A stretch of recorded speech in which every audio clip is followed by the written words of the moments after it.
mais do que uma entrevista, é menos do que um debate. É uma conversa com contraditório, em que no fim é mesmo a opinião do convidado que interessa. É um debate em que eu perco sempre. O Perguntar Não Ofende é um podcast assinado por mim, Daniel Oliveira, o que não faz chorar. Quase sempre sobre política, às vezes sobre coisas realmente interessantes. Pode subscrever e seguir o Perguntar Não Ofende em Apple Podcasts, Spotify ou qualquer plataforma de podcasts que utilize no seu telemóvel ou computador. Também pode ouvi-lo sempre em expresso.pt/podcasts.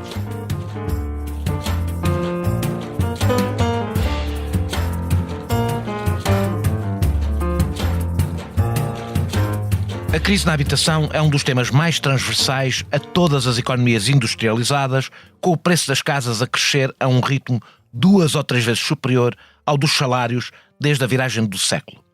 Anos a fio de juros baixos, liquidez financeira sem precedentes e aumento exponencial do turismo tornaram a habitação num dos mais atraentes ativos financeiros.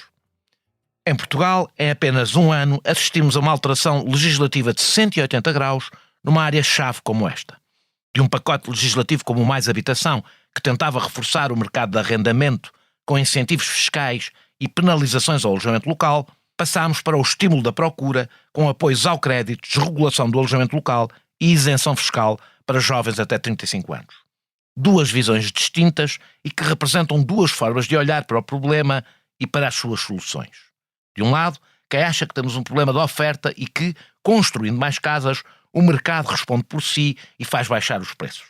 Do outro, quem defende uma oferta pública de habitação mais robusta num dos países europeus onde essa rede é mais diminuta. Ao longo da próxima hora, terei comigo uma investigadora que tem passado os últimos anos a estudar as dinâmicas habitacionais e temas conexos como o alojamento local. Num dos seus próximos estudos, ainda a publicar, mas sobre o qual falaremos, Alda Azevedo refuta a tese de que precisamos de mais casas, lembrando que 1 em cada 4 construídas nos últimos 18 anos está vazia. Doutorada em Demografia pela Universidade Autónoma de Barcelona, Alda Azevedo é investigadora auxiliar no Instituto de Ciências Sociais da Universidade de Lisboa e professora auxiliar convidada no Instituto Superior de Ciências Sociais e Políticas. É coordenadora do doutoramento em Ciências da População pelo ICS e membro da Comissão Científica. A sua investigação centra-se sobretudo no estudo da demografia da habitação e do envelhecimento demográfico. Subscrever o Expresso é ter acesso à melhor informação, a uma vasta oferta de conteúdos exclusivos e à opinião de referência. Subscrever o Expresso é tornar-se membro do nosso clube, poder ser voz ativa de uma comunidade informada e beneficiar de vantagens exclusivas. Subscreva o Expresso em expresso.pt/digital. Expresso. Liberdade para pensar. Muito obrigado, Alda, por teres aceitado este meu convite. Existe no debate político a convicção de muitos que a principal solução para a crise da habitação é construir mais casas. De facto, a construção diminuiu desde a última crise financeira, isso é um facto, aliás, indesmentível. É aí que está o problema? Obrigada pelo convite, Daniel e João, é um prazer estar aqui neste podcast convosco. Há um problema há vários anos que foi sendo ignorado até não ser mais possível. E, portanto, há um momento em que começamos, por volta de 2018, em que começamos a ter finalmente medidas que tentam olhar para esta dificuldade no acesso à habitação. Começou por ser uma dificuldade no acesso, continua a ser sobretudo uma dificuldade no acesso, mas é um constrangimento cada vez maior e com impactos nas dinâmicas demográficas e nas escolhas de vida das pessoas bastante sérias. Aquilo que nós, nesta reviravolta governativa, aquilo que nós assistimos passamos de uma ideia em que o alojamento local, o turismo deve ser diabolizado e, portanto, é algo que deve ser travado, para um outro extremo em que apostamos tudo na construção e na propriedade. Nós já vamos falar dos dois pacotes, do Mais Habitação e do Construir, e, portanto, como é que chama? Construir Portugal. Aqui vê-se quão baseado está o nosso olhar neste momento em termos governativos para a solução. É através da construção. Esta ideia da construção deve ser refletida, deve obrigar-nos a uma reflexão um pouco mais além. Vamos construir, ok, quantas casas vamos construir, onde, para quem, a que preços? De que forma? E é aí que eu acho que a discussão está a pecar. E, portanto, nós vamos fazer não essa é discussão para a construir frente. por desconstruir. A minha pergunta é, a principal problema, nós vamos falar das várias, onde, para quem, etc. Vamos falar sobre isso tudo. Agora, a minha questão é, o problema é falta de casas construídas, de edificado? Não. Na realidade, não é esse o problema. Todas as projeções de população nos dizem que a população irá diminuir. Isto não é uma realidade apenas para a cidade de Lisboa. Na cidade de Lisboa, a população tem vindo a declinar desde há 4 décadas. E, portanto, como é que nós temos menos população? Sim, é verdade que os agregados familiares também têm uma dimensão média menor.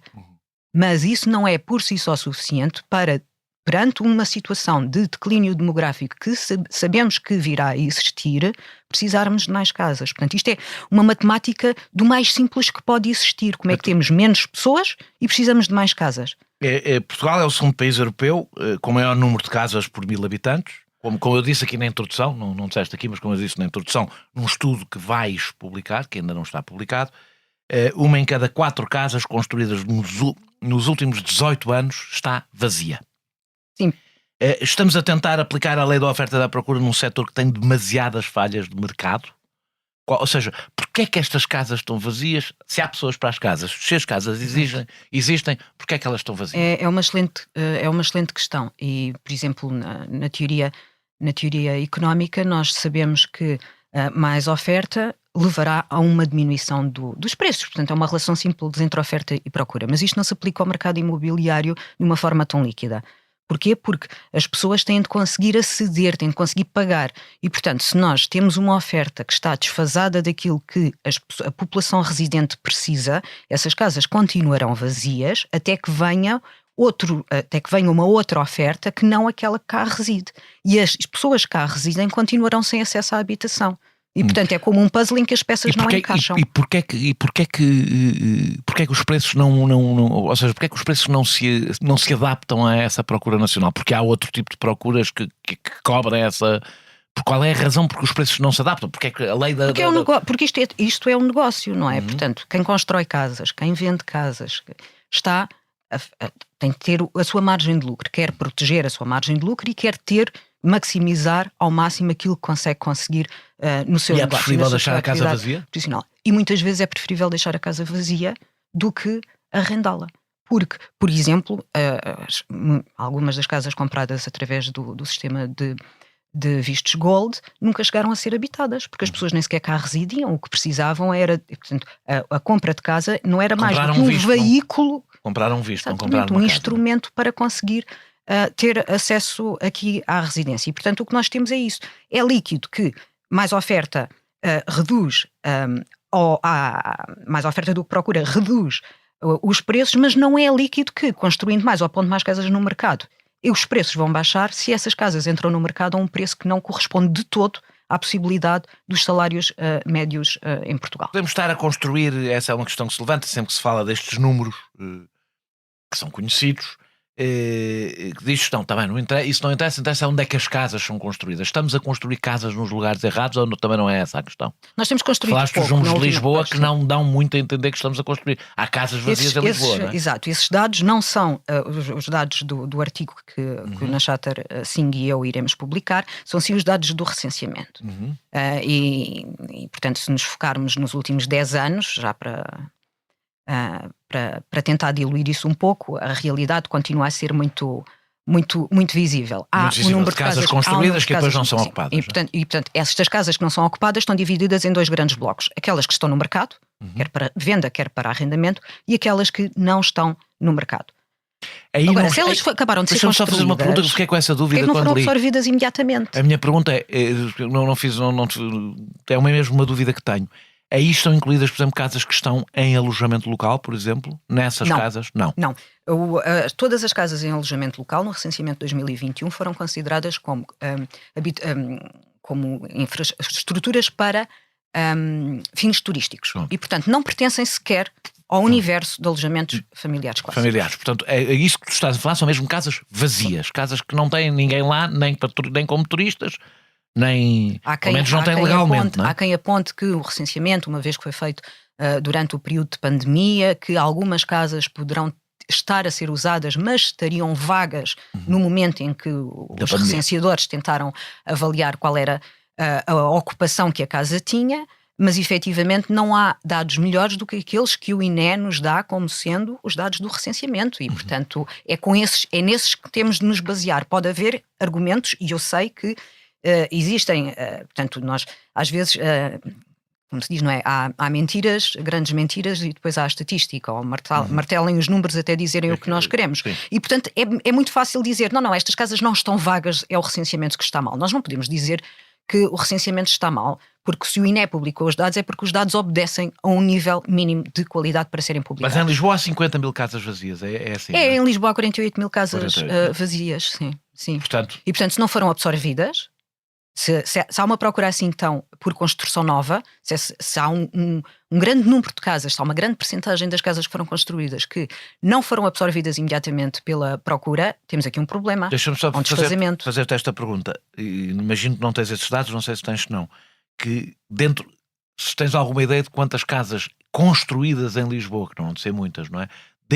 Nestes mesmos... Desde 2011 foram Em construídas Lisboa, quase 6 mil. 6 mil casas em Lisboa. Sim. E estão no mercado ou estão vazias? Não sabes? Não tens, Dessas casas nós temos uma percentagem que está como residência habitual. Sim. Temos outra percentagem que está como residência secundária. E depois temos uma percentagem de alojamentos vagos. Os alojamentos vagos. Mas não tens ideia de qual é o número de casas construídas recentemente em Lisboa que estejam vazias? São 24,8 destas. Sim, 24,8%. Pronto, ok. Dessas novas que foram construídas, ok. A Câmara de Lisboa pagou 32 milhões de euros, estes são dados meus, não são. A Câmara de Lisboa pagou 32 milhões de euros para 132 casas em construção em Marvila. Mesmo descontando a intervenção no espaço público adjacente, são mais de 200 mil euros por casa. Isto não inclui terrenos, que costumam ser 30% a 40% do custo, licenças, ou IMT, e sendo que o IVA também está reduzido de 23% para 6%. Portanto, e nem lucro, não há margem de lucro. Exato. Ou seja, estou aqui a abater uma enorme... Seria muito mais do que 200 mil euros se fosse o mercado a funcionar. Não é difícil, portanto, imaginar que o que é que isto significaria se tivessem, portanto, os privados a construir. É possível fazer casas para a classe média em Lisboa através do privado, com os atuais, eu não estou a falar mais uma vez do lucro, da margem de lucro, estou a falar com os custos de construção. Aqui temos a pegar, retirou-se impostos, retirou-se tudo aquilo vamos erguer uma casa e ver tudo quanto aquilo que as custa pessoas apenas costumam erguer. queixar e o terreno, que não é um pormenor, não é? E os terrenos.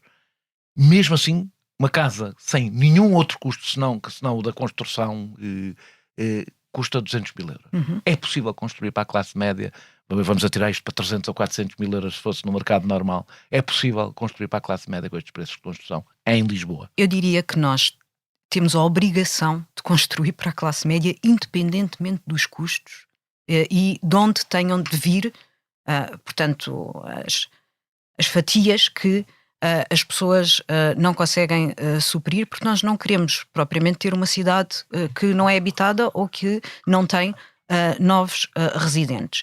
O custo da construção subiu em virtude do aumento dos materiais ali no início da guerra, da invasão da Rússia à Ucrânia, mas entretanto tem sido a mão de obra que tem, portanto, dirigido, que tem guiado o aumento dos custos de construção. Eu também li que a seguir à crise de 2011, 2012, como houve um colapso de muitas empresas de construção, por causa da crise, que isso também perdemos capacidade, potencial de construção. Perdemos muito potencial de construção.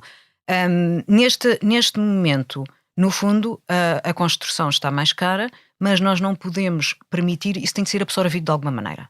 E tem de ser absorvido com aquilo que é uma participação maior do Estado. Porque nós não podemos equacionar que deixemos com que a população residente em Lisboa se torne cada vez mais envelhecida, que não rejuvenesça, que os jovens continuem sem conseguir sair de casa dos pais, e por aí adiante. É por aí que Esses números são de Lisboa, mas atenção, estes custos da construção não são assim tão diferentes noutras. É claro que o custo do solo faz uma grande diferença. Mas se nós anularmos, se nós anularmos aquilo que são os custos variáveis na edificação, aquilo que nós ficamos é efetivamente com valores muito parecidos em Lisboa e no resto do país. E portanto, nós assumirmos que não é possível. Torna a coisa ainda mais complicada, não é? O que é assumirmos que não é possível construir para a classe média, então o melhor é todos encontrarmos uma outra solução residencial. O que me parece um completo absurdo, para ser franca, porque não é algo que seja minimamente desejável em termos governativos, deixar com que esta situação se arraste e se venha eventualmente até a agravar. Tu tens apontado para a importância da reabilitação. Na realidade, tenho a ideia que parte da queda da nova construção foi compensada pela reabilitação. Estou a falar antes de... exatamente no período, aliás, de recuperação da crise. Aliás, as pessoas veem isso, o próprio alojamento local contribuiu, como sabemos, para a reabilitação. Mas na realidade a reabilitação é ainda mais cara do que a nova construção. Não torna menos provável a habitação para a classe média se apostarmos na reabilitação? Se apostarmos na reabilitação. Ou seja, muitas dessas casas que tu estás a falar vazias, algumas, as novas não, são novas, não é? Exato. Mas muitas delas só podem ser usadas para habitação se forem reabilitadas. Exato, não têm condições neste momento absolutamente nenhumas de serem, e nós passeando pelas nossas cidades, grandes cidades e cidades médias, portanto isto não é um problema exclusivo de Lisboa, Porto e a região autónoma da Madeira e Algarve, aquilo que nós vemos é que continuamos a ter edifícios inteiros em estado de conservação muito, muito degradado e que, uma vez reabilitados, podiam servir de residência principal a bastantes famílias. Portanto, é claro que é muito mais caro reabilitar se nós estivermos a reabilitar um fogo numa rua, outro alojamento no bairro do lado e por aí adiante. Portanto, pensemos só na deslocação de materiais, de mão de obra para uma pequena área que está para uma área de 100 metros quadrados que está a ser reabilitada. Para aí há 20 anos, se nós escalarmos isto para o edifício... Eu lembro de há 20 anos haver um debate, aliás, sobre quando a cidade estava ainda muito degradada, Lisboa, reabilitações por quarteirão, ou seja, pelo menos em que o Estado, as reabilitações em que a Câmara e o Estado se envolviam serem por quarteirão, para baixar os preços. E portanto, basta nós passarmos para a escala, já nem digo do quarteirão, mas passarmos para a escala do edifício para as coisas começarem a ser um bocadinho diferentes e, portanto, ser um bocadinho o custo não ser, a diferença entre construção nova e reabilitação não se tornar tão acentuado. Porque a construção o que hoje vemos é que a reabilitação feita por privados, o resultado de uma reabilitação de um prédio feito por privados é que ele deixa de ser para a classe média e passa para ser para classes altas logo a seguir à reabilitação. Precisamente porque quem reabilita tem um negócio e quer fazer lucro com esse negócio, tenta maximizar e pronto, faz uma reabilitação onde aposta em materiais com uma determinada qualidade ou com reabilitações com base em projetos de arquiteto, isto e aquilo, e portanto, claro que depois o preço final é um preço para alguém que não uma família da classe média. Agora a questão é, ok, é mais barato construir, sim senhora, vamos construir onde neste momento? Não é? Porque temos o custo do solo que está para construir dentro da cidade, tem valores absolutamente elevados, proibitivos, para que o produto final seja da classe média.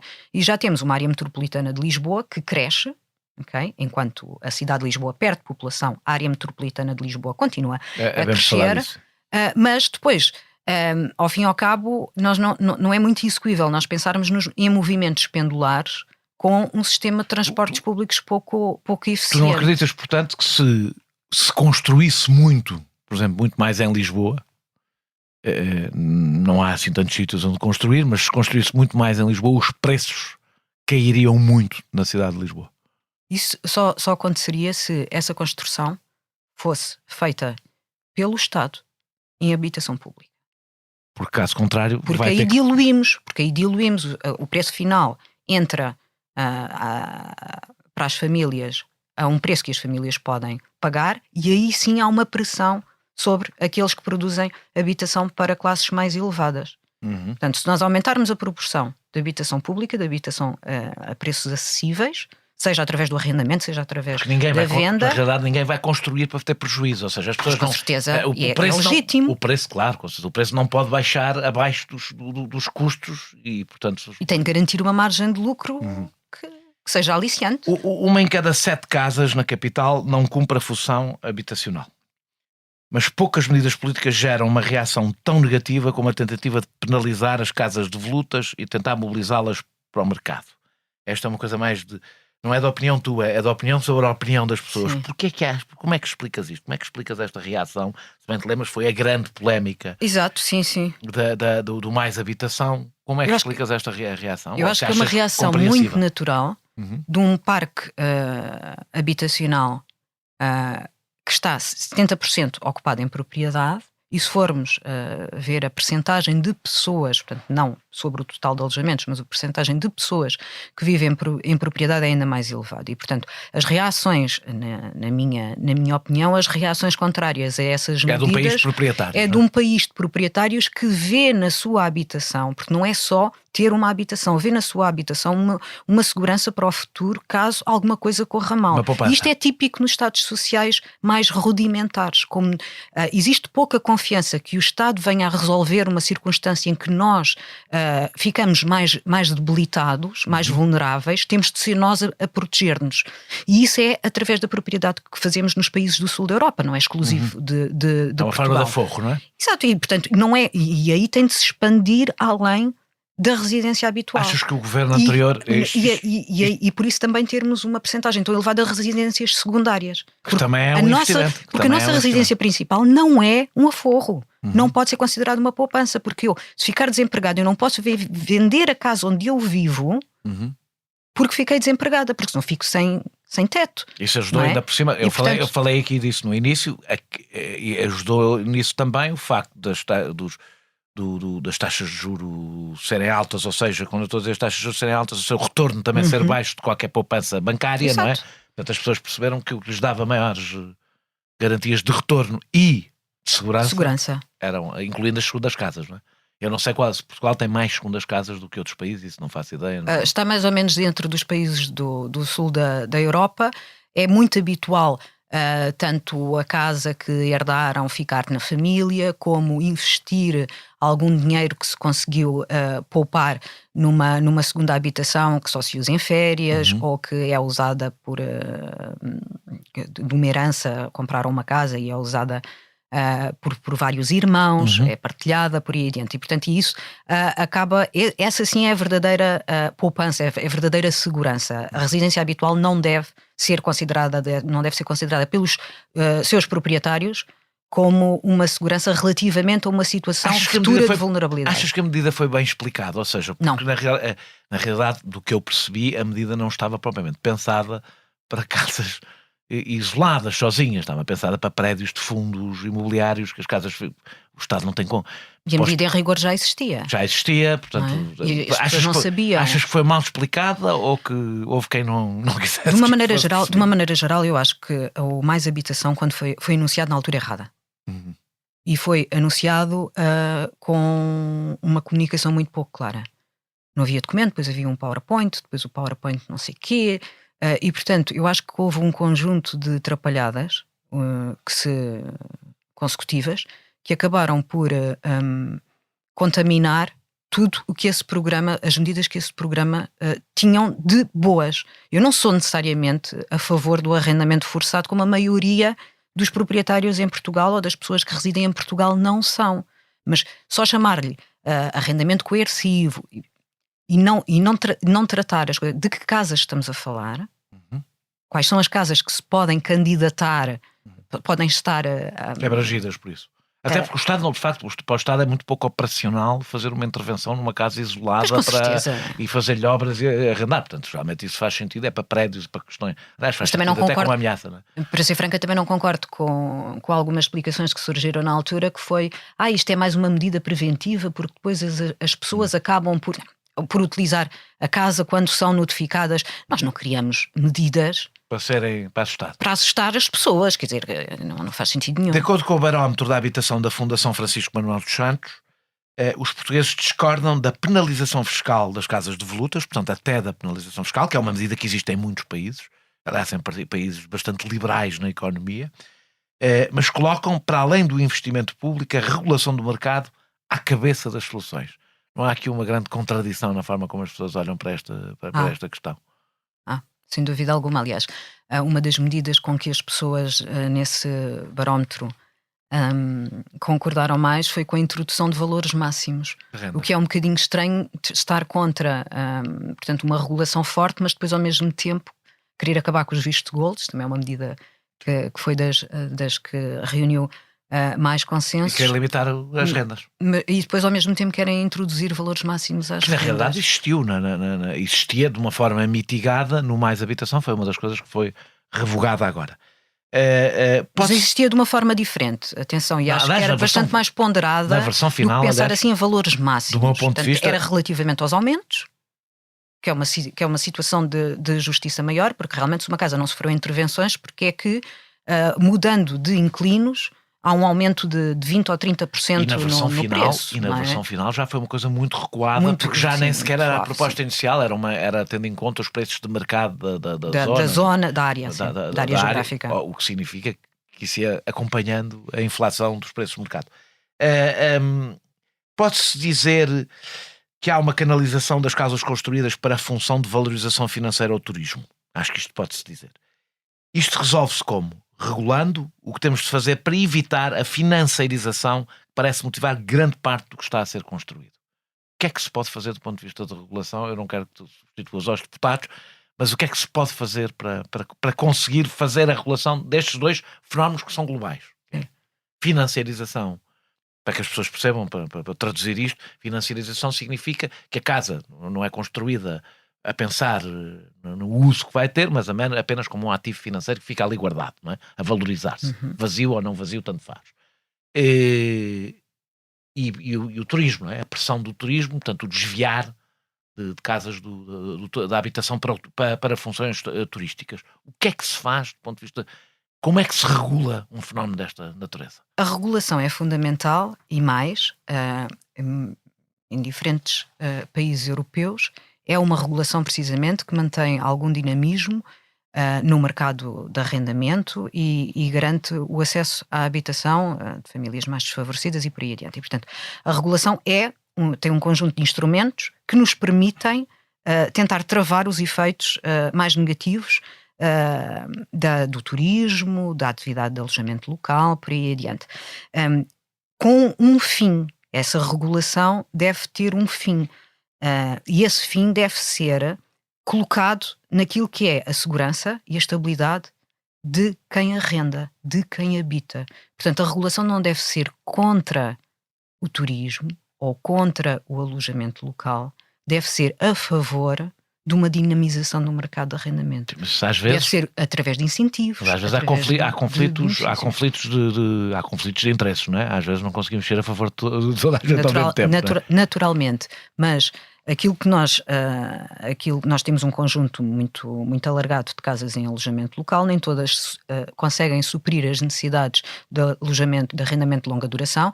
Temos o caso de Lisboa, em que foram feitas várias tentativas e todas elas falharam, portanto retirar casas ao alojamento local e metê-las no arrendamento que é que falharam? De longa duração. Qual é a avaliação que fazes? Porque não era minimamente atrativo em termos de rentabilidade e colocava aqui uma questão que se prende muito com esta questão de sermos proprietários e da casa ser uma segurança, que é, eu vou entregar a minha casa à Câmara, a Câmara vai arrendar a quem quiser, eu não vou poder ter uma palavra a dizer sobre o imóvel, não é? E não sei como é que me vou entregar a casa, porque a Câmara diz que eu vou receber a casa nas mesmas condições, mas eu não sei. Achas que há um problema de confiança? É um problema de confiança mais uma vez. No barómetro que já referi, o alojamento local parece ser desvalorizado pelos portugueses. Queria que, na medida do que possas dizer, que impacto tem realmente o alojamento local no mercado? O alojamento local tem um impacto muito grande em cidades grandes. Eu tenho 2 artigos publicados precisamente com o mesmo coautor, com o Nashater Singh, sobre o efeito do alojamento local em Lisboa e em Barcelona. E, portanto, aquilo que nós vemos em Lisboa é que, por um lado, o alojamento local está a retirar casas que estariam no arrendamento de longa duração. E está também a ter um efeito inflacionista dos preços. Portanto, nós temos, por exemplo, freguesias, e isto tem tudo a ver com a geografia. Quando nós falamos no impacto do alojamento local, a geografia é absolutamente fundamental. Nós não podemos achar que o alojamento local tem um efeito em Ourique, Alentejo, como tem em Lisboa ou como tem no Algarve. Arrisco-me a dizer que em Ourique, Alentejo tem um efeito benéfico, exclusivamente benéfico, não é? Ou seja, traz turistas, traz economia. Exatamente, traz e não tira casas Estou a falar de Ourique, estamos a falar de Ourique, imagino por acaso. Sim, completamente. Não tira casas do mercado habitacional, porque aí sim há seguramente o gesto de casas e... Exatamente, e portanto daí eu ser um bocadinho contra esta coisa da diabolização do turismo ou do alojamento local e por aí adiante. E portanto nós temos de ver as coisas no seu espaço, e aquilo que sabemos, por exemplo, na freguesia de Santa Maria Maior, na freguesia da Misericórdia, o efeito do alojamento local foi absolutamente devastador. Nós temos cerca de 1/4 de menos alojamentos familiares clássicos do que tínhamos. Essas casas, esses bairros já estavam abandonados. Isso é verdade ou não?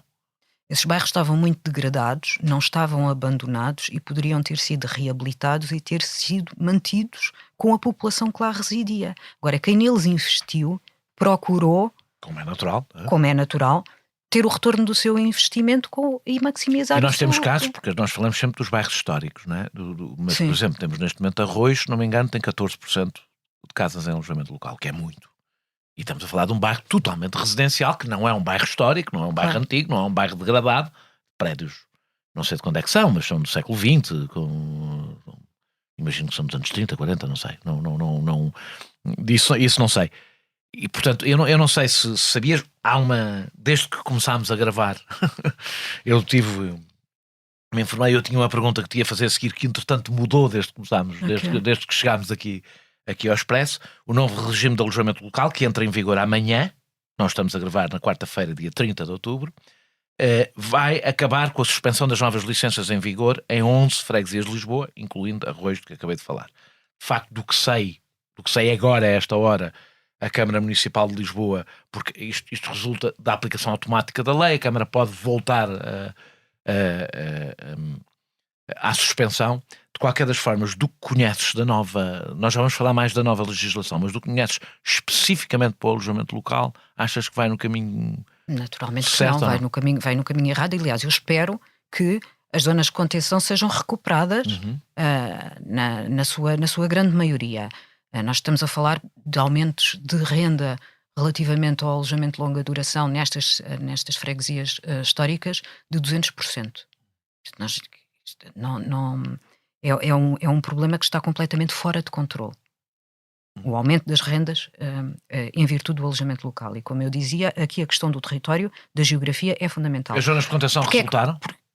Eu penso que resultaram em certa medida, porque não se poderiam fazer registros novos, mas isso não quer dizer que quem lá estivesse não continuasse a operar, e não quer dizer, e esse para mim é um dos maiores problemas com o alojamento local, que é que são as operações, que são as habitações, os focos que estão em alojamento local e que não estão registados, não estão a pagar impostos e não estão sujeitos a qualquer tipo de zona de contenção. Ou seja, onde é que o alojamento local, onde é que o turismo nos cria problemas? Quando está muito concentrado. E é por isso mesmo que as zonas de contenção têm por princípio o indicador sobre o parque de habitação. Não é? O número de casas em alojamento local sobre o parque de habitação, porque essa concentração é que leva a que as pessoas tenham de ser deslocadas, que vão viver para outros sítios, que percam as suas habitações e por aí adiante. Não é naturalmente um problema de algumas outras regiões ou até de algumas outras freguesias. Eu não queria concentrar muito a conversa em Lisboa, porque ouvem-nos de todo o país e, portanto, acho que nos focamos às vezes. Nós agora demasiado... estamos a falar de alojamento local. É normal que no alojamento local falemos mais de Lisboa, Porto e Algarve. Sim, mas pensemos, por exemplo, que o Algarve sempre houve problemas por causa do turismo. Eu passava férias em casas alugadas durante o mês de agosto. Portanto, o Algarve não é um fenómeno novo. Claro, na verdade, na Madeira também não. O Algarve, conto muito, até houve uma regularização de coisas que eram feitas de forma informal, não é? Eu acho que aqui parte do problema, e isso poderia canalizar precisamente verbas para o aumento do parque de habitação pública e por aí adiante, é nós trazermos a pagar impostos pessoas que neste momento operam sem o estar a fazer. E, por exemplo, no Algarve, a questão das casas, da sazonalidade dos aluguéis durante o verão. No país todo, nas cidades que têm universidades, temos a questão dos estudantes deslocados. Não é suficiente um incentivo máximo de 400 euros por mês para que um estudante obrigue o seu senhorio a fazer um contrato.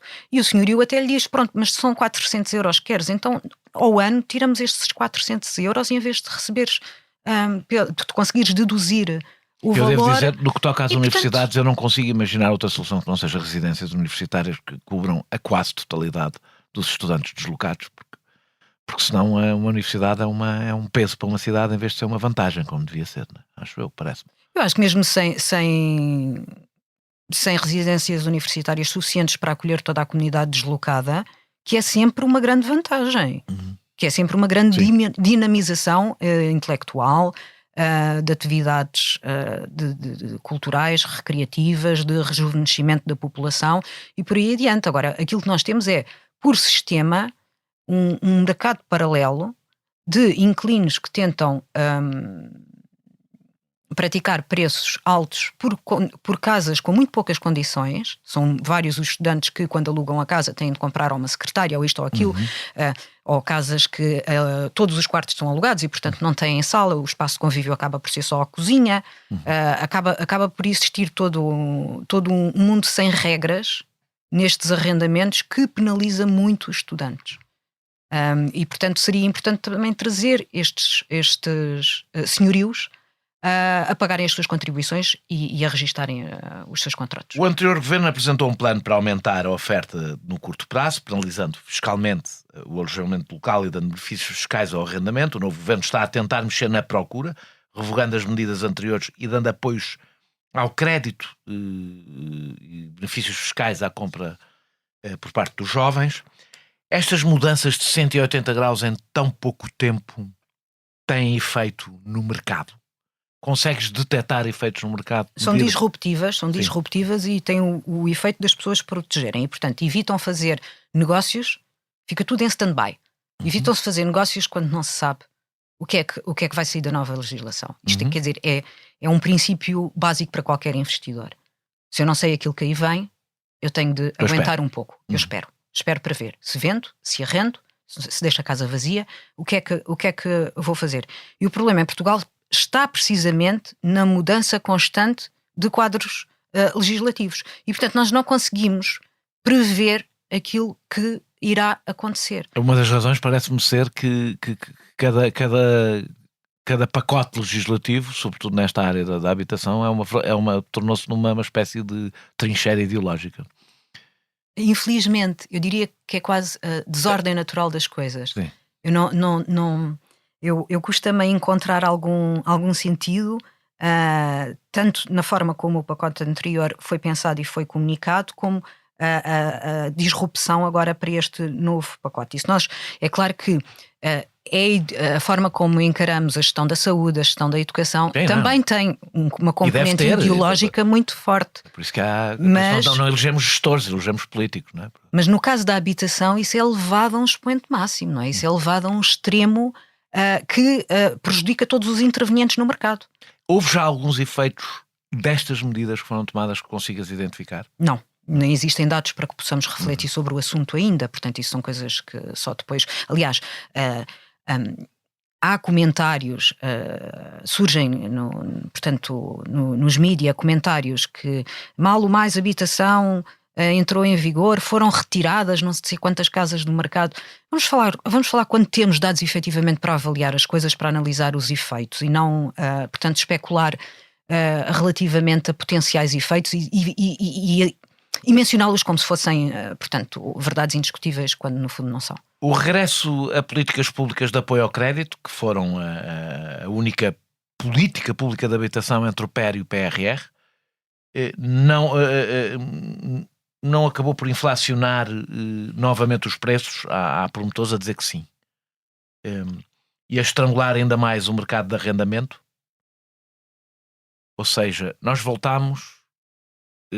Eu lembro-me, quando eu comprei a minha primeira casa, o Estado basicamente dizia-me para comprar casa. Era isso Sim, que o Estado me exato. dizia, porque não me apoiava para mais nada a não ser para o crédito. Aliás, não faltou pais a comprar casas em nome dos filhos na altura. Este regresso do apoio ao crédito. Ok, eu vou reformular a pergunta, porque eu perguntou se está a acontecer e tu, compreendo, como cientista, não te vais basear em indícios. A minha pergunta é expectável, conhecendo como funciona o mercado, que um apoio do Estado ao crédito leve a uma inflação de preços?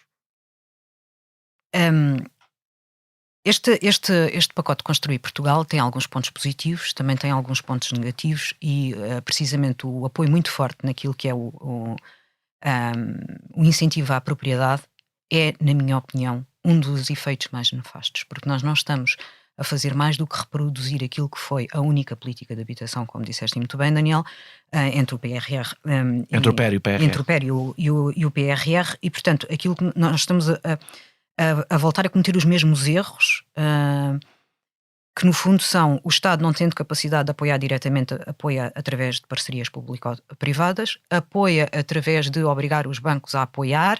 Por sua vez, estamos a criar em jovens a ideia de que a única via de acesso à habitação é através da propriedade, o que os encurrala em taxas de juros, em contratos a 40 anos. A taxas de juros em contratos, na impossibilidade de mudarem de casa e mudarem de sítio, que é com impacto nas carreiras profissionais. Exatamente. Porque se tiverem alguma oportunidade de emprego que seja noutro sítio, é muito mais fácil rescindir um contrato de arrendamento do que vender uma casa e comprar outra. Nós vivemos num tempo em que passa a vida a falar de flexibilidade, mas este apelo à propriedade está muito enraizado. Que do ponto de vista das pessoas é absolutamente compreensível. E há um contrato intergeracional nisto. Eu sou proprietário e Kish é proprietário exatamente por isso. Há um contrato intergeracional também nesta situação. Portanto, os nossos pais foram proprietários e querem que nós sejamos proprietários.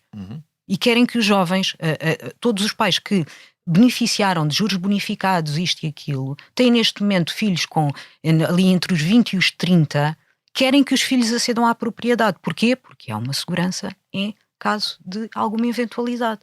E esta ideia tem de ser desconstruída, e tem de ser desconstruída a partir. Só pode ser desconstruída também se houver mercado de arrendamento, não é? Se houver mercado de arrendamento que funcione. Não é? Mas o mercado de arrendamento não consegue florescer, não consegue crescer quando está estrangulado por casas que estão no mercado de venda, na compra e venda. E, portanto, muitos jovens que até poderiam estar interessados. A nossa porcentagem de proprietários é tão maior do que o norte da Europa? É muito. Sim. Portanto, nós temos países que andam em torno dos 40% a 50% de casas habitadas em propriedade. E nós temos 70%, de acordo com o último recenseamento, temos 70% de casas em propriedade. Pessoas são mais. Oscila um bocadinho que isto... Enquanto pessoas, que estas contamos com todo o agregado familiar. Exato, com todo o agregado. Porquê? Porque anda para aí próximo dos 80, não? Anda em alguns anos. Anda sempre entre os 75, 72 e 78, por aí. Precisamente porque, por exemplo, jovens que adiam a saída de casa dos pais, os pais estão em propriedade e, portanto, esses contam todos como estando em propriedade. E, no fundo, isto não é um bom sinal, não é um sinal de vitalidade do parque habitacional. Muito pelo contrário, não existe rotatividade, não existe forma de rejuvenescer, não existe forma de... Eu acho que há um lado que o Estado também aprecia por uma razão. Porque quando as pessoas tratam da sua própria segurança, o Estado não tem que se preocupar tanto com isso, não é?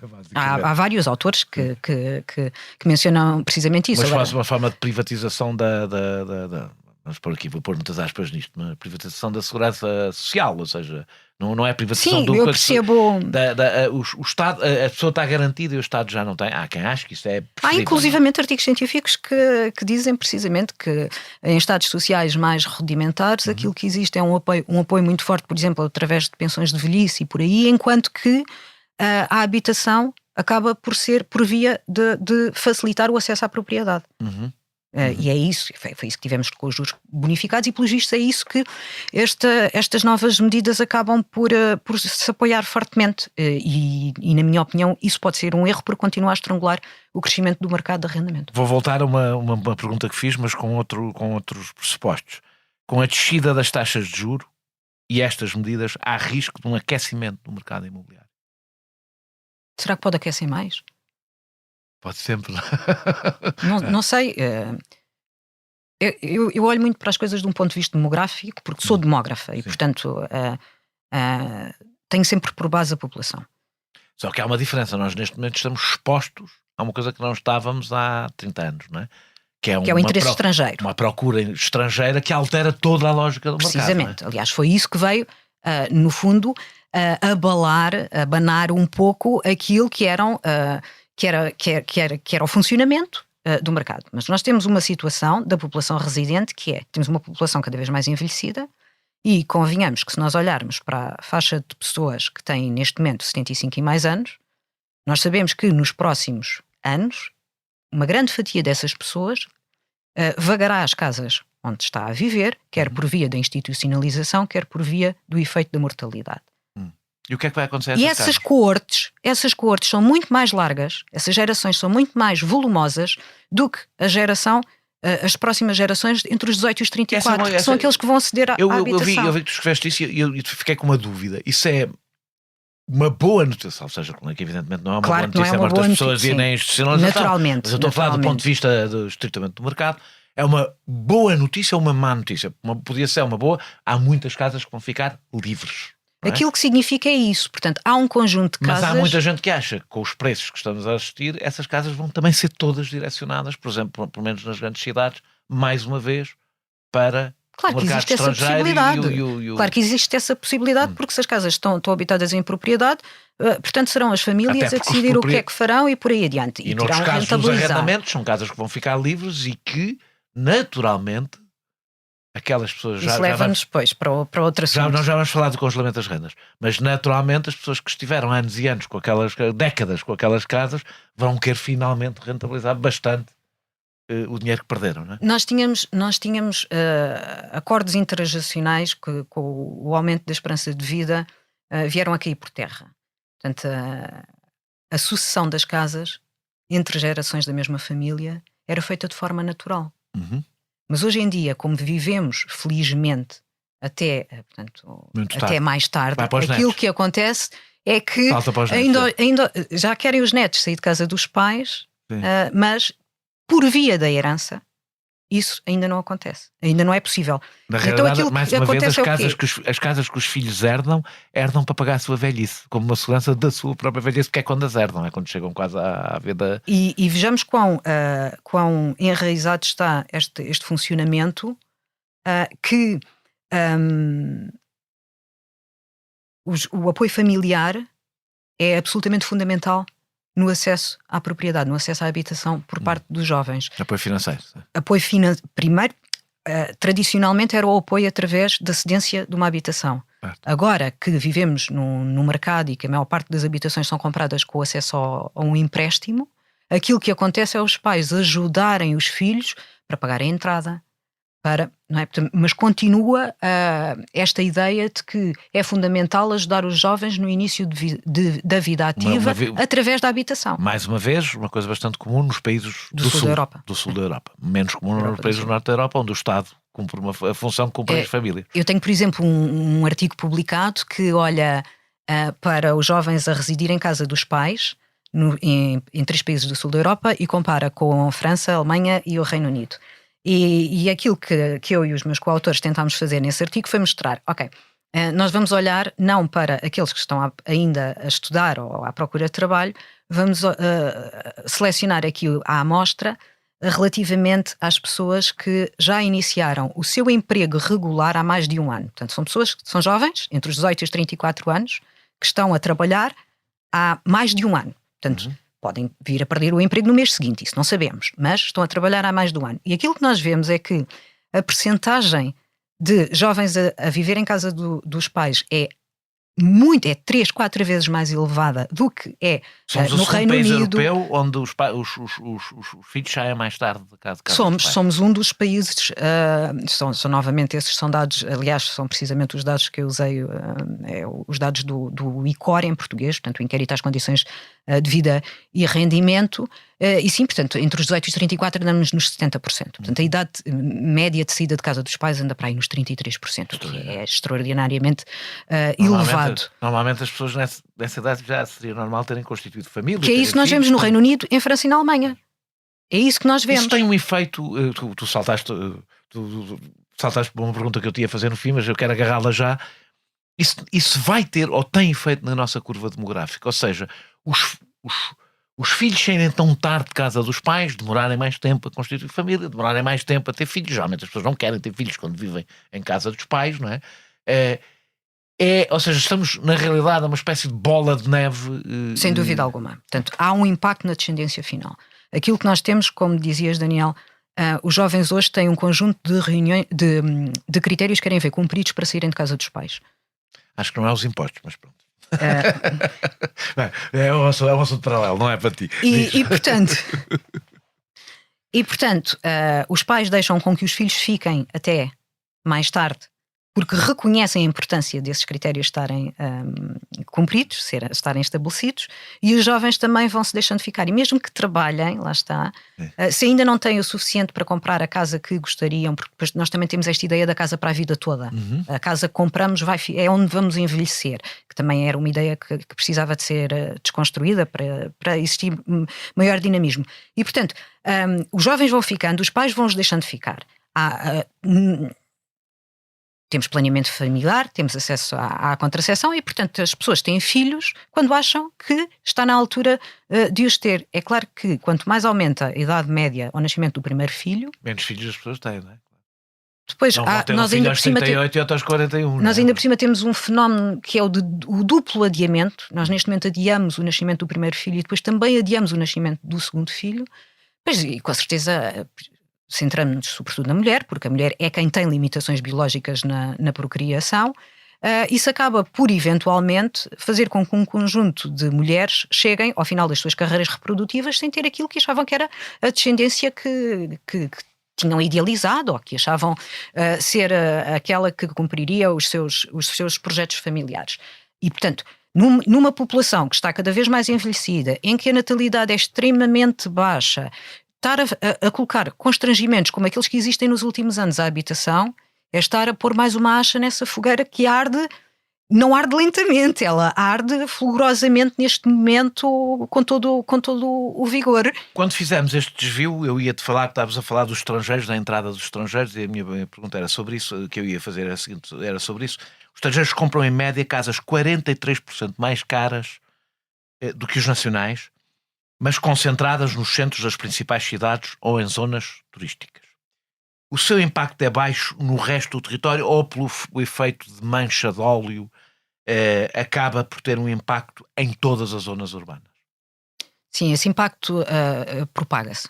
É um efeito que se propaga. Por exemplo, nós sabemos que na altura dos vistos gold... Quando estamos a falar de estrangeiros aqui, não estamos a falar daquilo que costumamos falar, os imigrantes, não é? Os imigrantes laborais. Laborais, sim. Nós estamos a falar dos imigrantes laborais, estamos a falar de pessoas com um poder de compra superior àquele que é a média nacional. A diferença que falamos de imigrantes e expatriados, nunca percebi. A diferença é que os expatriados têm dinheiro e os imigrantes não, basicamente. E, portanto, aquilo que nós, pegando nos vistos gold, primeiro a aquisição deveria ser no valor de €500 mil, depois passou para 350 mil e, portanto, houve um já não existe, já não existe. Neste momento não existe, mas o que é que aconteceu? E, portanto, isso ajuda-nos a perceber. Isso teve um efeito? Teve efeito? Tem um efeito porque todas as casas que estão a 450 mil passam a ser vendidas por 500 e por aí adiante. E depois acontece o seguinte, pessoas que tinham uma casa em Lisboa, que viram que, uma segunda residência, que viram que a habitação em Lisboa, os preços subiram de tal forma que conseguem fazer um bom dinheiro.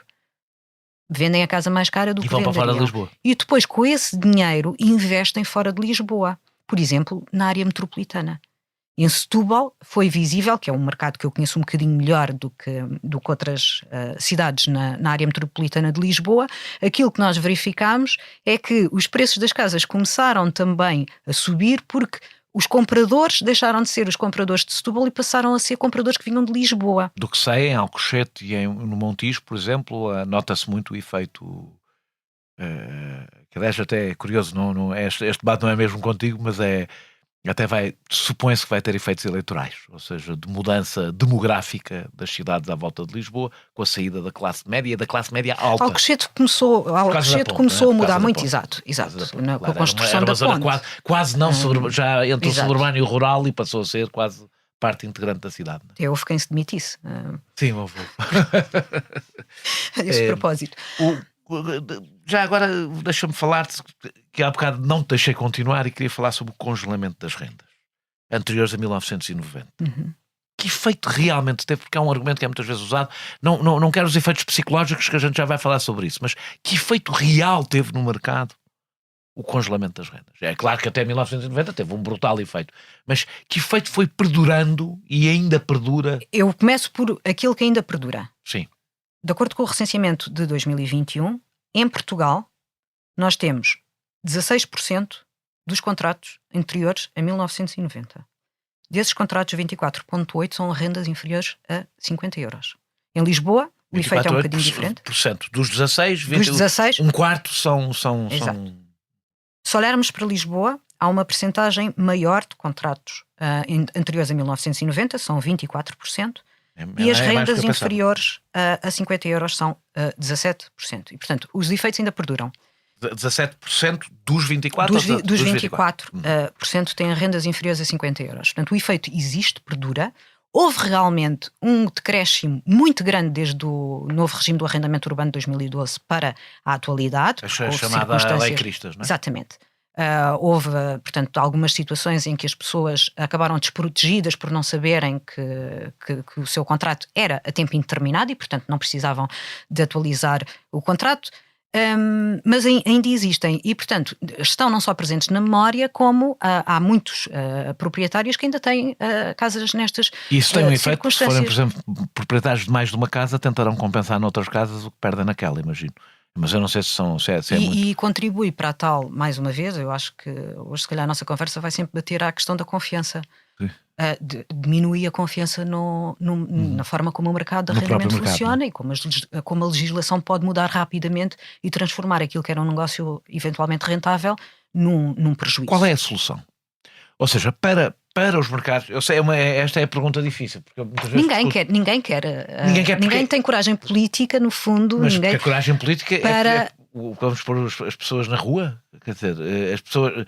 Qual é... Por um lado, não é aceitável os senhorios cumpriram uma função que é do Estado, não é? Uma função social que é do Estado, não é deles. Certeza. Não, alguns, até porque nós não sabemos, alguns dos senhorios são até mais pobres que alguns dos inquilinos e estão a financiar. Pode acontecer, exatamente. Podem estar a financiar a habitação de um inquilino que até tem mais condições económicas do que ele. O inquilino naturalmente não se vai embora se tem uma renda baixa, isso é normal, não é? O que é que o Estado pode fazer sem criar um problema social grave, que é mandar não sei quantas pessoas que não têm condições para entrar no mercado para a rua? Eu diria que a primeira questão a ser tratada são as condições. Exato. Que é uma coisa um pouco sinistra de se dizer, mas é precisamente. Assim. Mas no fundo, aquilo que os sucessivos governos têm feito é adiar a solução. Portanto, mantém-se o congelamento de renda. Agora, pode ser aumentado de acordo com a inflação. Eu acho que é fundamental. A primeira circunstância a ser revista são as condições habitacionais desses contratos, porque naturalmente muitos proprietários não fazem obras de manutenção e de conservação nesses imóveis, o que significa que existem bastantes pessoas a viver hoje em dia em condições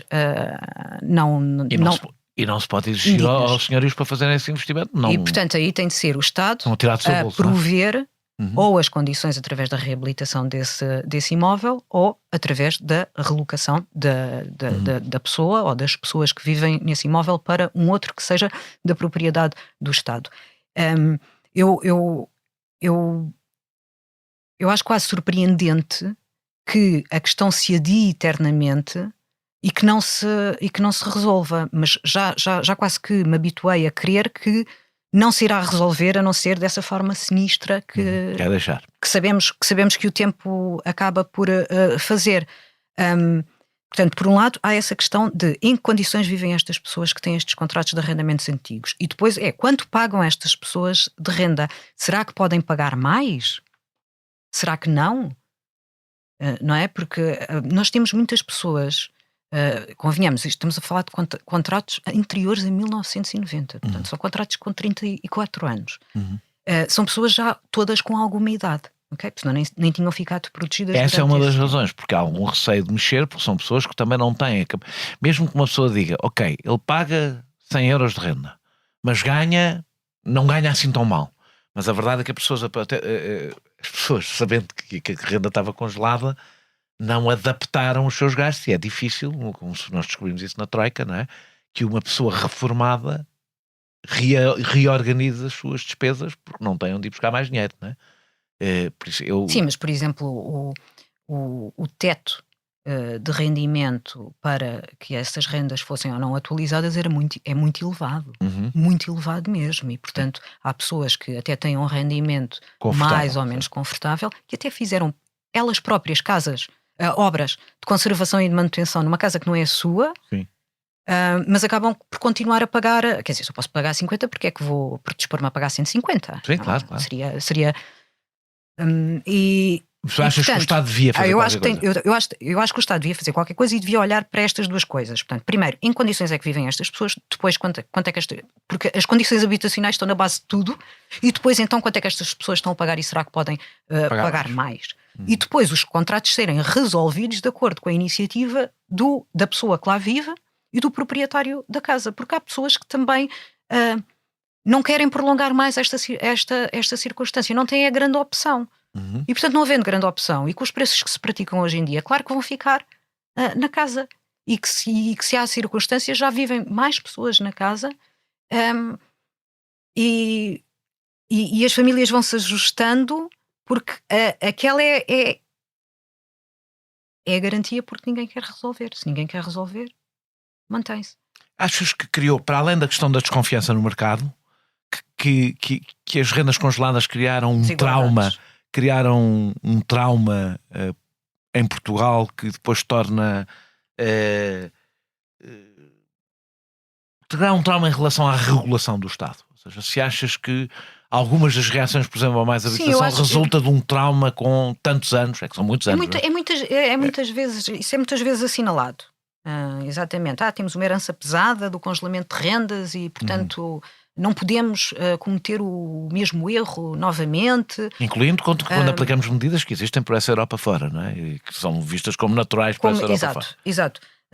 Mas também convenhamos que alguns desses proprietários têm várias casas, alguns tentaram resolver a situação de outra maneira, através, por exemplo, querem reabilitar a casa, perguntam à pessoa se quer mudar para outra casa e por aí adiante. E no fundo, eu diria que a herança mais pesada do congelamento de rendas é uma subutilização do parque habitacional. E isso também deveria ser um motivo pelo qual nós deveríamos querer ter alguma urgência em resolver a situação. Porquê? Porque as pessoas arrendaram a casa há vários anos, na altura tinham filhos, os filhos saíram de casa, já são avós hoje. E vivem, por exemplo... E vivem numa casa com 4 quartos. Ou com 3 quartos. Sim, temos idosos sozinhos a viver em casas... Não estariam melhor essas pessoas a viver numa casa com um quarto que estivesse devidamente mantida, devidamente isolada contra o frio? Nós temos 30% da nossa população com 65 e mais anos com incapacidade financeira para manter a casa suficientemente aquecida no inverno. Para quem é uma somos casa este grande, país. para quem é uma casa grande é um problema. É um problema, porque depois o aquecimento, os nossos aquecimentos são sobretudo, e temos isso nos censos, são sobretudo aparelhos móveis. São muito pouco eficientes e que aquecem pouco e que gastam muito. Nós temos a mania que vivemos em Cabo Verde, que não temos frio. E as nossas janelas estão muito mal isoladas e, portanto, as pessoas se não querem... Não estou a dizer isto, não estou a dizer as pessoas que vivem nas casas têm essa mania. Nós, enquanto cultura, construímos a pensar no verão. Temos uma situação completamente diferente em Espanha, onde a calefacción existe em todas as casas. É absolutamente... Está absolutamente normalizado. Vamos falar então Vamos falar também da tipologia, mas penso que falas disto no próximo estudo, que ainda não foi publicado. Há um desfazamento entre a oferta de habitação e tu falaste isto no início, e a procura demográfica. Há um desfazamento entre as duas coisas. Isso estudei também com o Nashater, em Lisboa, mas isto aplica-se a todo o país. O que aconteceu ali a partir da década de 80 foi um início de construção baseado em tipologias muito grandes, portanto em casas grandes. Mas a dimensão média de agregado familiar tem vindo a reduzir-se. Isso significa que nós temos muito mais... temos casas demasiado grandes para as famílias que temos hoje em dia. Infelizmente. Tens alguns dados, alguns dados sobre isso que aqui eu li que não tenho aqui, não tens. Pronto, aqui comigo não tenho, sobre a sublotação. Porque eu, aliás, fiquei bastante espantado como o número de casas pequenas diminuiu. Sim. E o número de casas grandes, o número de casas com 5 divisões aumentou e o número de casas com 2 divisões, penso que é isto, diminuiu, que é exatamente ao contrário do que eu pensava. Sim, sim, porque ainda por cima, portanto, o critério que observa o número, que vê o número, a relação entre o número de pessoas e a relação de parentesco que tem umas com as outras e o tamanho, o número de quartos que uma casa tem, isso é estabelecido pelo Eurostat. E portanto há um conjunto de regras para cada 2 crianças, se forem do mesmo sexo podem partilhar o quarto até aos 18 anos, se não está em situação de sobrelotação. Tem de haver uma sala para toda a casa, tem de haver um quarto por casal, portanto há assim um conjunto de critérios. E aquilo que nós vemos em Portugal é nós termos quartos a mais. Mas eu, por exemplo, recordo-me numa circunstância em que estávamos vários chamados especialistas do assunto a discutir, e uma pessoa teimava que não fazia sentido nenhum esta definição do Eurostat porque não tinha em conta a existência de um escritório na casa. Isso surpreendeu-me. Surpreendeu-me porque, em primeiro lugar, nós temos a nossa classe trabalhadora tem pessoas, portanto, tem profissões mais e menos rotineiras. Nem toda a gente precisa de um escritório em casa, nem toda a gente trabalha com o computador, mas para essa pessoa não fazia sentido que o critério utilizado não contemplasse um escritório. Coisa que, provavelmente, com o crescimento do trabalho à distância, vai começar a ser relevante. Foi uma dificuldade sentida médias, pelas famílias durante o confinamento, por exemplo. As classes médias, pequenas classes médias que esse trabalho à distância se faz, não é? 2 pessoas que de repente ficaram a trabalhar à distância, a partir de casa, e um filho portanto, da pandemia, não é?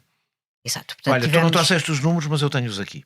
A percentagem de habitação grande, com mais de 5 divisões, aumentou de 24,6% em 1981 para 62,2% em 2011, enquanto as habitações pequenas, com menos de 2 divisões, diminuíram drasticamente de 20,9% para apenas 3,4%. Sim, isso são dados de Lisboa. São números de Lisboa. Pensemos nos bairros todos que foram construídos. É bastante impressionante quando o movimento é exatamente contrário ao movimento demográfico. Houve portanto, as grandes construtoras que tiveram responsáveis pela construção de bairros. Estes números que eu trouxe são teus, não é? Sim, são dos censos, na verdade são dos censos. Mas foi num artigo teu que eu os li. Exato. E portanto nós tivemos, nesse período, uma construção de vários bairros, ok? Quarteirões ou mesmo bairros inteiros, que apostaram muito em tipologias grandes, em casas com muitos quartos. Quando já se sabia que a dimensão familiar estava... Mas porquê? Porque há um desfazamento completo. Ninguém que planeia construção, infelizmente, olha para uma projeção demográfica e para uma projeção de agregados familiares e vê, ok, qual é a dimensão familiar média? Quantas famílias vamos ter com 4 pessoas, com 3 pessoas, com 2 pessoas? Isto são coisas, esta estimação das necessidades de habitação é algo que noutros países se faz a cada 3 anos, no Reino Unido, por exemplo, são atualizadas a cada 3 anos, e que em Portugal não existe de todo a tradição de se fazer. E, portanto, nós construímos, e aqui o nós é um bocadinho abstrato, com base naquilo que pensamos que vai ser a procura. Portanto, é sempre a questão de mercado, como funciona... De curto prazo, portanto. Que está subjacente, e não as tendências demográficas de longo prazo.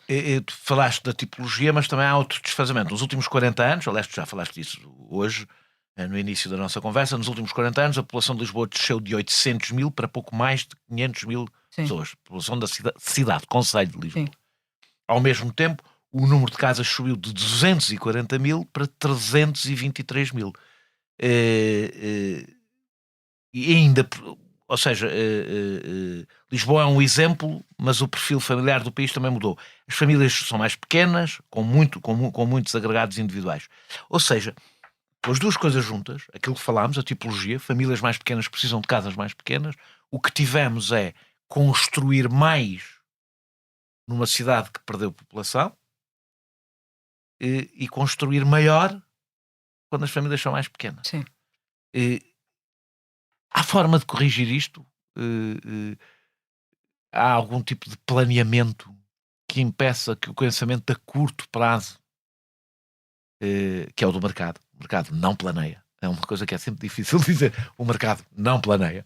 E essa é a função do Estado. A função do Estado não é substituição ao mercado, mas é garantir que existe mais do que o curto prazo, não é? Do que a resposta imediata. Há alguma forma de corrigir isto. Uma é garantir, que isso é evidente, não é? Que as casas vazias de Lisboa são ocupadas. Mas há mais alguma forma? Há países que tenham experiências nesta matéria?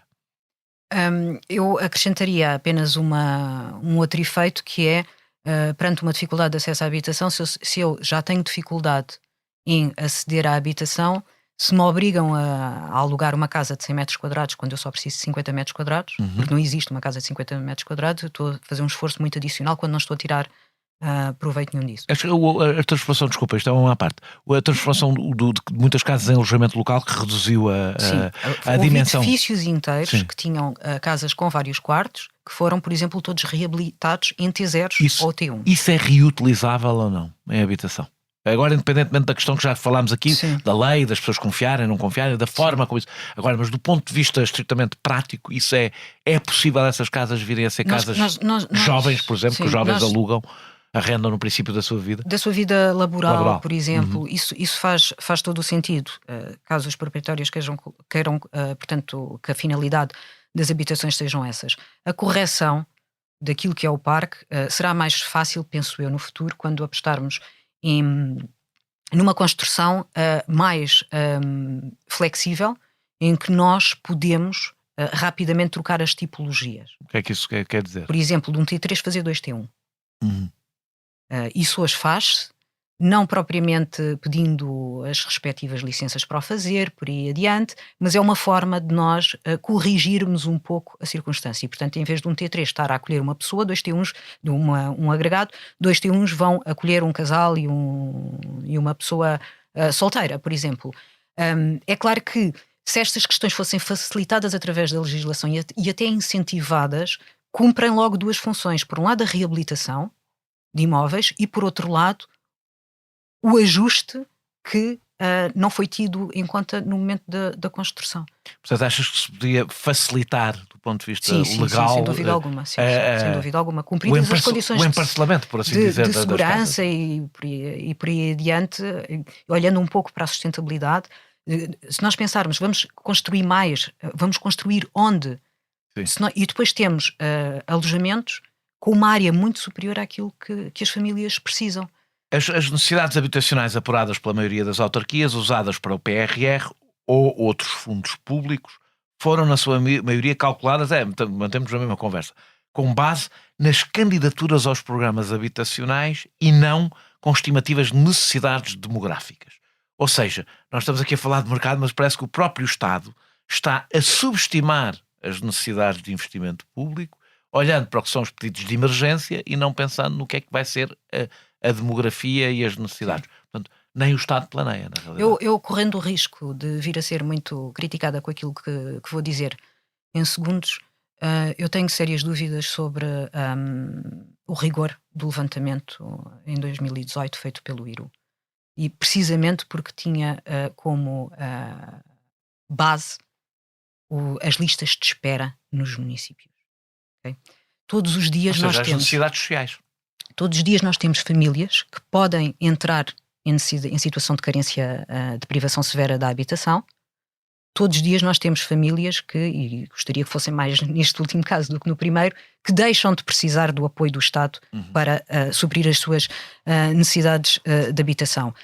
E, portanto, um levantamento que é feito num momento, que é um retrato, no momento do tempo, que depois tem por base o financiamento do PRR, vários anos depois, portanto, qual era a alternativa? A margem de erro teria ter sido feito um outro levantamento mais sério, conjugado não só com as listas de espera, mas com, precisamente, projeções demográficas e projeções de agregados familiares, para que a nossa utilização do PRR seja a longo prazo, não seja um penso rápido. Infelizmente, nós como país pobre estamos sempre a colocar pensos rápidos na situação da habitação. Eu tenho a sensação que o PRR não é só na habitação, em muitas áreas vai ser usado para pensos rápidos. O aumento dos preços dos centros urbanos tem vindo a conduzir ainda mais trabalhadores para as periferias. Com as deslocações mais longas, aumento dos carros nas cidades e a redução da densidade do centro. Então, já passámos por aqui. Não é tudo ao contrário da tal cidade de 15 minutos, eu não sei o que é que tu achas deste conceito da cidade de 15 minutos. Quando se diz a cidade de 15 minutos, Sim. é que tudo esteja a 15 minutos de distância. Sim, portanto, escolas, trabalho, não é 15 minutos as a pé, principais, evidentemente, mas pronto. ou em mobilidade Em suave, mobilidade, de sim. bicicleta. Não é tudo ao contrário da tal cidade de 15 minutos que supostamente deveríamos estar a promover? Não sei se deveríamos estar a promover a cidade de 15 minutos. Não? Eu acho piada aos Podes bairros. desenvolver isso, Eu podes acho piada aos desenvolver. bairros de 15 minutos. Nós Sim. não conseguimos transformar as cidades de um dia para o outro. Uhum. Não é? E temos, se calhar, outras urgências, nomeadamente a habitação. E já olhamos é para isto suficientemente. como Eu acho que um já é horizonte. suficientemente. Em termos de qualidade de vida, acho que pensarmos em bairros que tenham diferentes serviços e que permitam que a pessoa dentro do mesmo bairro consiga aceder e depois, por exemplo, só se desloque para o trabalho. Uhum. Acho que já seria um grande progresso, salto, sim. por assim dizer. A questão dos movimentos pendulares, portanto, as Cada vez mais deslocações, distantes, não é? quer Cada vez para mais o distantes. trabalho, quer para a escola, e eu acho que temos um problema e esta aposta na construção pode direcionar-nos para o caminho precisamente contrário àquele que nós queremos. Se nós continuarmos a crescer cada vez mais nos limites já da área metropolitana de Lisboa, Bem limites já. qual é o tempo que nós gastamos em transportes, quer seja no trânsito, quer seja em transportes públicos, que é considerado aceitável? São 2 horas, são 2 horas e meia, são 3 horas. Já há bastantes anos, não é? o João Seixas aqui, né, neste podcast, tivemos uma conversa interessante em que ele dava este dado que é contraintuitivo, e não é contraintuitivo, mas é perturbador dizer muito bem, porque muita gente diz o que é preciso para resolver o problema da habitação é apostar nos transportes para que as pessoas, porque nem toda a gente pode viver na Avenida da Liberdade, é esta Precisamente. frase. Ora, o resultado disso, diz ele, é quando se aposta nos transportes públicos, a cidade fica mais próxima e os preços aumentam nas zonas suburbanas e as pessoas Exatamente. voltam a ter que fugir mais um bocado. Ou seja, as pessoas vão fugindo do transporte público porque o transporte público, a acessibilidade encarece. Basta nós vermos, As casas, não é? basta nós vermos as Alcochete subidas do preço. Alcochete é um bom exemplo que falámos aqui, não é? E outro, por exemplo, o Reboleiro Amadora, Sim. com as paragens do metro, portanto os preços e a construção disparou. E as pessoas vão ter que sair dali. Exatamente, e portanto Mais as pessoas que viviam na Amadora tiveram de se deslocar para mais longe quando começou este período de nova construção na Amadora, porque são casas mais bonitas, são casas que são muito apelativas para os jovens casais, por exemplo, e que tendo metro ainda mais interessante se torna, e portanto nós continuamos aqui com um movimento de afastamento das populações que em algum momento tem de ser invertido, porque nós não queremos cidades vazias. Um debate que é bastante político, como aliás todo este debate estamos a ter, mas um debate que é bastante político, tem a ver com um debate sobre as cidades. A essa frase, não pode viver toda a gente na Avenida da Liberdade, que é evidente, não pode viver toda a gente na Avenida da Liberdade, só que esse debate, essa frase quer dizer um bocadinho mais do que isso, não pode viver toda a gente em Lisboa, é isso que essa frase na realidade quer dizer, é se cidades que não cumpram mínimos de interclassismo, são cidades sequer viáveis do ponto de vista económico. Ou seja... Ou interessantes para o turismo, ou, quer dizer, nós necessitamos... Nós necessitamos precisamente desse interclassismo para existir dinamismo nos centros urbanos. E para os centros urbanos funcionarem é absolutamente necessário. Eu só me estava a lembrar de um exemplo em Portugal e não queria dá-lo, e portanto vou dar um exemplo relativamente à cidade de Maputo. As pessoas que trabalham nas casas dos ricos em Maputo acordam às 3 da manhã, porque vivem muito longe, em casas sem condições nenhumas, e têm de apanhar vários autocarros para chegar ao centro da cidade. Não há, portanto, nós passeamos em alguns bairros mais privilegiados da cidade de Maputo, e nós vemos muitas pessoas da classe trabalhadora, muitas pessoas que são empregadas domésticas, que são cozinheiras, que tratam das crianças e por aí adiante.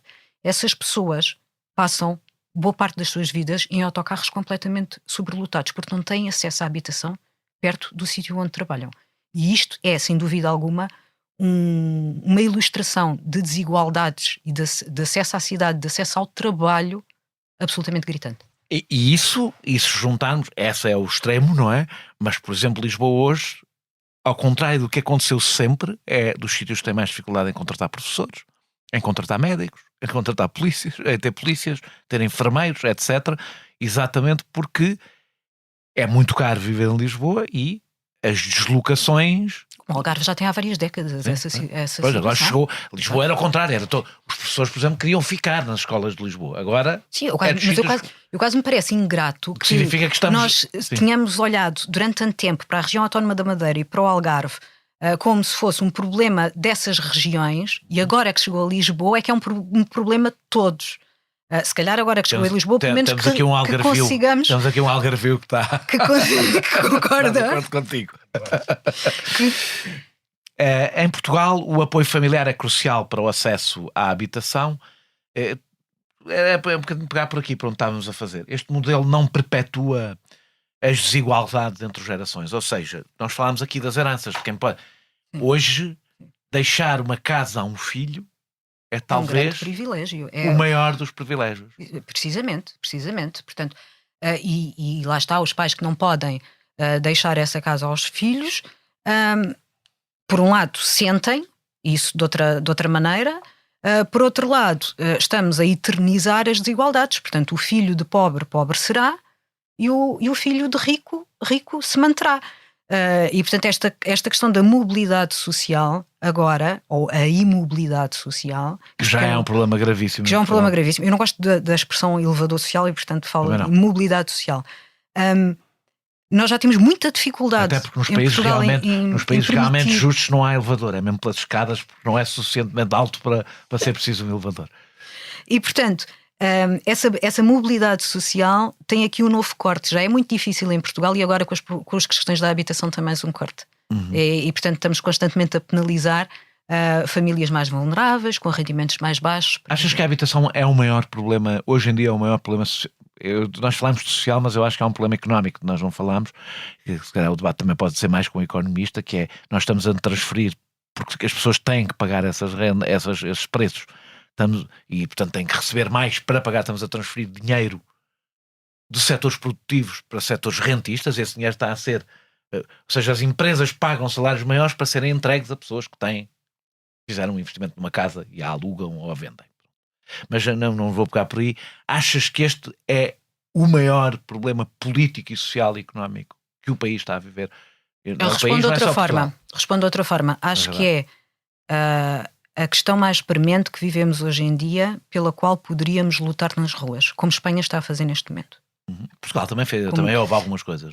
Tem havido um trabalho muito importante de grupos ativistas nesse sentido, que desde a pandemia têm estado menos, portanto, também a própria questão do congelamento das rendas, por aí adiante, tornaram-se mais pontuais, por assim dizer. As pessoas também não têm, naturalmente, os ativistas não podem dedicar-se a tempo inteiro a essas atividades, mas eu gostava de ver mais gente na rua como se vê em Espanha. Eu fiz o doutoramento em Espanha e em 2011 eu estava lá, em Barcelona. Espanha tem um ativismo muito mais forte que Portugal. Estava em Barcelona em 2011 e na altura eu achei incrível como a população se mobilizava, não vou dar ideias e portanto não vou dizer o que é que vi fazerem, mas a forma como a população se mobilizava por aquilo que é o direito à habitação.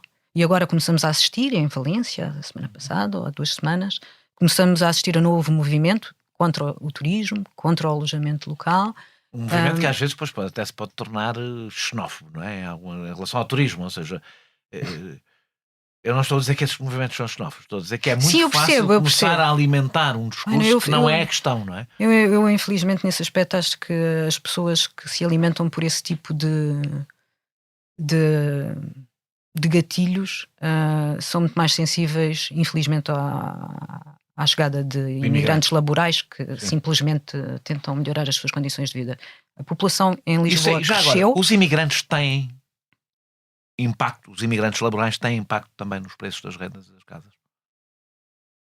Os imigrantes laborais, infelizmente, partilham casa com 5, 10, 15 pessoas. Significa que podem aumentar o preço apesar de ganharem pouco. Ou seja, estão num circuito completamente diferente das famílias residentes em Portugal ou dos estrangeiros que procuram investimento, ou dos nómadas digitais, ou por aí adiante. Portanto, as casas que essas pessoas procuram são casas que lhes sejam alugadas ao mínimo possível, mesmo que para isso só disponham de um espaço para um colchão, e que inclusivamente às vezes o troquem por turnos, portanto, seja rotativo. Cama quente. Exato. Portanto, infelizmente, eu acho que essas pessoas que estão sempre muito atentas aos movimentos de população, mas gostaria de dizer que desde a década de 90 que as oscilações na população, seja de crescimento, seja de decréscimo, são sobretudo marcadas pelos saldos migratórios. São negativos, a população decresce; são positivos, a população cresce. Os saldos, as dinâmicas naturais em Portugal, portanto a mortalidade e a natalidade estão tão próximas uma da outra que praticamente não tem qualquer efeito. Lisboa cresceu nos últimos 2 anos, de acordo com as estimativas, município, de acordo com as estimativas da população residente. Portanto, temos um saldo migratório em 2022 de 10 mil. Primeira vez em muito tempo, não é? Vamos ver, exato, primeira vez em muito tempo, mas vamos ver o que é que acontece. Vamos ver se estas pessoas têm condições para cá ficar, ou se rapidamente ou mudam para outros municípios da área metropolitana de Lisboa ou do país, e para ficarem precisam exatamente de trabalho e precisam de habitação. Muito obrigado, Alda, por esta hora e meia de conversa. Nós regressamos brevemente com outro convidado ou convidada. Este episódio teve a produção e edição de João Martins, música de Mário Lajinha, grafismo de Tiago Pereira Santos, a partir de ilustração de Vera Tavares.